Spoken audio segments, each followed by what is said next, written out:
Pour les jeunes, la conclusion de l'Observatoire de l'Organisation internationale du travail est alarmante. C'est une population touchée socialement de manière disproportionnée par la crise de la Covid-19 et le risque de voir apparaître une génération du confinement. Pour prendre la mesure de ce risque en France, l'analyse doit être menée à 3 niveaux.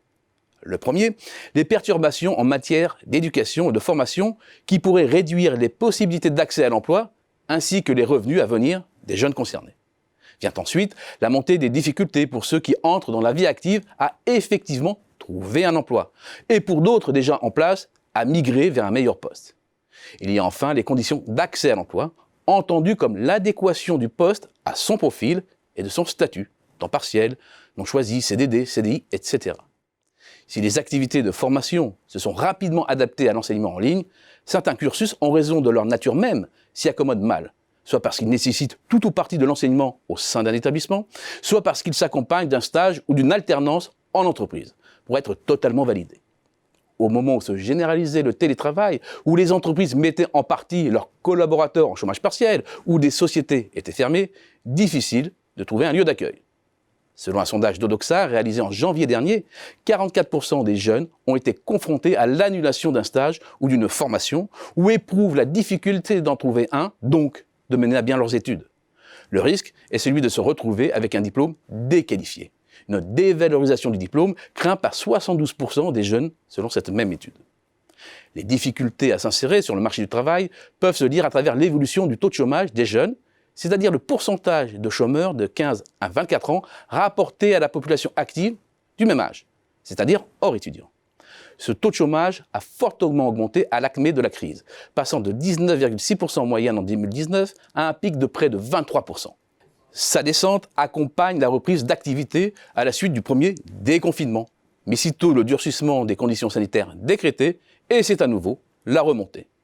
Si cette donnée est utile, celle du NEET, un acronyme anglais dont la traduction est ni en emploi, ni en études, ni en formation, restitue une information plus précieuse encore, car c'est une quantification, ni plus ni moins, du nombre de jeunes de 15 à 29 ans laissés sur le carreau.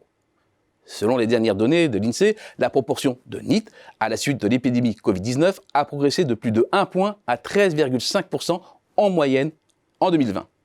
Si l'INSEE ne chiffre pas le nombre de jeunes supplémentaires que représente cette hausse, en la rapportant à la classe d'actifs concernés sur les 2 années, on obtient un ordre de grandeur de 125 500 jeunes supplémentaires, soit un total approchant 1,6 million. Quant à ceux qui parviennent à s'insérer dans le marché du travail, les contrats proposés sont dégradés. C'est en creux ce que dévoile l'évolution des déclarations préalables à l'embauche des moins de 30 ans en CDI et CDD de plus de 3 mois. Avec un cumul inférieur à 2,7 millions en 2020, la chute approche 16% par rapport à 2019. Et 2021 est parti sur de mauvaises bases avec un premier trimestre en recul de près de 5%. Outre les difficultés pour décrocher un contrat non précaire, les nouveaux diplômés font face à une autre difficulté. Ne pas pouvoir accéder à un emploi correspondant à leurs attentes. Même s'il est évidemment trop tôt encore pour dresser un bilan définitif des conséquences de la crise, les jeunes diplômés de la promotion 2018, interrogés en 2020, indiquent que l'emploi qu'ils occupent ne correspond pas à leurs aspirations personnelles dans 21% des cas. À leur niveau d'études, 18%, et dans 20% des cas, le job est qualifié d'alimentaire. Des chiffres qui auront, c'est une évidence, augmenté pour les 2 promotions suivantes. L'entrée dans la vie active a des répercussions sur l'ensemble de la carrière professionnelle. Et plus la crise s'allonge, plus le risque est de voir une partie de la jeunesse s'enfoncer dans les difficultés. Taux de chômage important, accroissement des formes précaires d'emploi, déclassement du travail, travail à temps partiel ou intermittent, avec le risque, pour la jeunesse, notamment la jeunesse populaire, d'une fracture générationnelle et d'une paupérisation accrue.